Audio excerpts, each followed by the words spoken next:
안녕하세요, 민스 에리어입니다. 여러분은 혹시 발가락이 갑자기 불이 난 것처럼 아파서 밤잠을 설치신 적 있으신가요?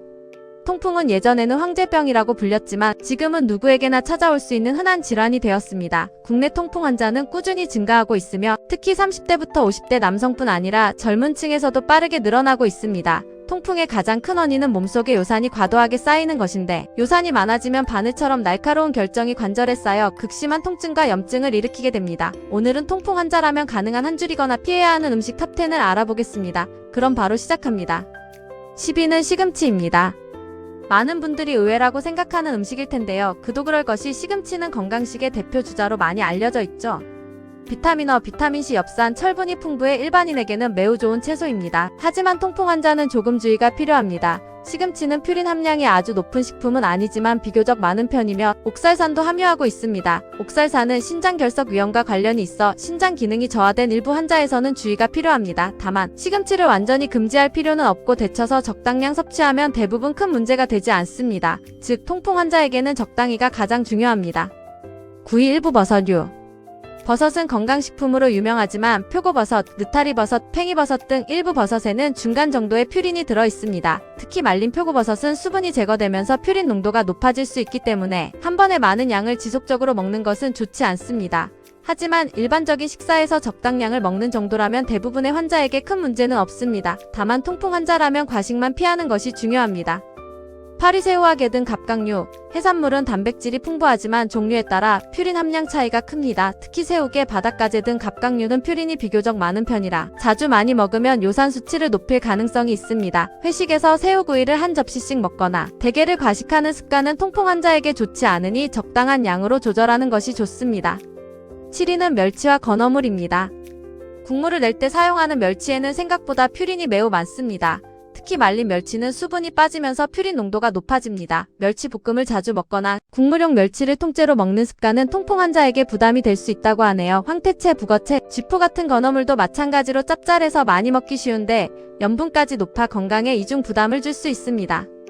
6위 붉은 고기, 소고기와 돼지고기는 좋은 단백질 공급원이지만 부위에 따라 퓨린 함량이 적지 않습니다. 특히 삼겹살이나 갈비처럼 많이 먹는 식사는 문제가 될 수 있습니다. 고기를 아예 끊을 필요는 없지만 양을 줄이고 닭가슴살이나 저지방 단백질, 식물성 단백질과 함께 균형 있게 섭취하는 것이 좋습니다. 5위 고등어, 정어리, 청어 등의 등푸른 생선은 오메가3가 풍부하여 심혈관 건강에는 매우 좋지만 통풍 환자에게는 조금 다른 이야기입니다. 정어리, 청어, 고등어는 퓨린 함량이 높은 생선으로 알려져 있으니 한두 번 먹는 것은 괜찮지만 매일 많은 양을 먹는 것은 권장되지 않습니다. 오메가3를 섭취하고 싶다면 의사와 상담 후 다른 방법을 고려하는 것도 좋습니다.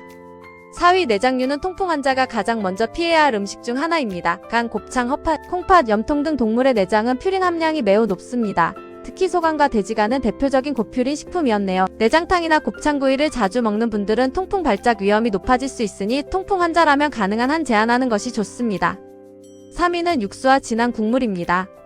많은 사람들이 고기만 피하면 된다고 생각하지만 진짜 문제는 국물인 경우도 있습니다. 곰탕, 설렁탕, 사골국, 육개장처럼 오래 끓인 국물에는 고기 속 퓨린 성분이 우러나올 수 있습니다. 특히 국물까지 모두 마시는 습관은 요산 관리에 좋지 않고 국물보다 건더기를 적당히 먹는 것이 더 나은 선택입니다. 2위 술. 통풍 환자에게 술은 매우 위험한 음식으로 특히 맥주는 최악으로 꼽힙니다. 맥주에는 알코올뿐 아니라 효모에서 유래한 퓨린 성분도 포함되어 있는데 알코올은 요산 생성을 증가시키고 신장에서 요산 배출을 방해합니다. 소주와 막걸리, 양주 역시 과음은 좋지 않습니다. 술을 마신 다음날 통풍 발작이 오는 경우가 매우 많기 때문입니다. 통풍을 관리하려면 가능한 한 금주하거나 최소한 음주량을 크게 줄이는 것이 좋습니다. 통풍의 나쁜 음식 1위는 바로 과당이 많은 음료인데요. 이 역시 시금치처럼 의외의 1위입니다. 최근 연구에서는 설탕이 많이 들어간 음료가 통풍 위험을 높이는 것으로 알려졌습니다. 특히 탄산음료, 과일향 음료, 에너지 음료, 액상과당이 들어간 음료는 요산 생성을 증가시킬 수 있다고 합니다. 과당은 몸속에서 분해되는 과정에서 요산 생성을 촉진해 실제로 과당이 많은 음료를 자주 마시는 사람은 통풍 발생 위험이 더 높다는 연구들이 보고되었습니다. 반면 물은 가장 좋은 음료입니다. 물을 충분히 마시면 요산 배출을 돕는 데 도움이 된다고 하니 개인의 건강 상태에 따라 하루 2리터 안팎의 수분 섭취는 통풍 관리에 도움이 될 수 있다고 합니다. 참고로 과당 음료는 평소 섭취량은 대부분 안전하며 과다 섭취 또는 특정 조건에서 위험할 수 있음을 알려드립니다. 끝으로 통풍 환자가 기억해야 할 식습관이 있어 소개합니다. 통풍은 특정 음식 하나 때문에 생기는 질환이 아님나 평소 식습관이 훨씬 중요하다고 하니 다음 5가지를 기억해보세요. 물을 충분히 마시기, 술, 특히 맥주 줄이기, 내장류와 고퓨린 식품 과식 피하기, 단 음료 대신 물이나 무가당 음료 선택하기, 그리고 적정 체중 유지와 규칙적인 운동하기입니다. 또한 통풍약을 복용 중이라면 증상이 없다고 임의로 중단하지 말고 반드시 의료진과 상의하며 치료를 이어가는 것이 중요합니다.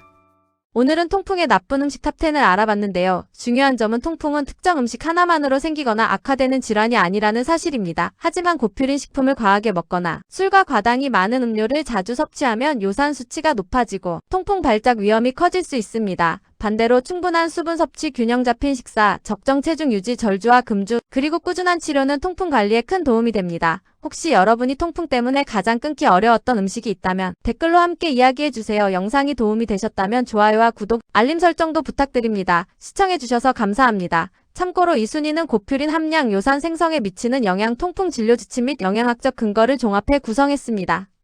일부 식품, 예를 들어 시금치, 버섯은 완전 금지 대상이라기보다 과다 섭취를 피하는 것이 핵심입니다.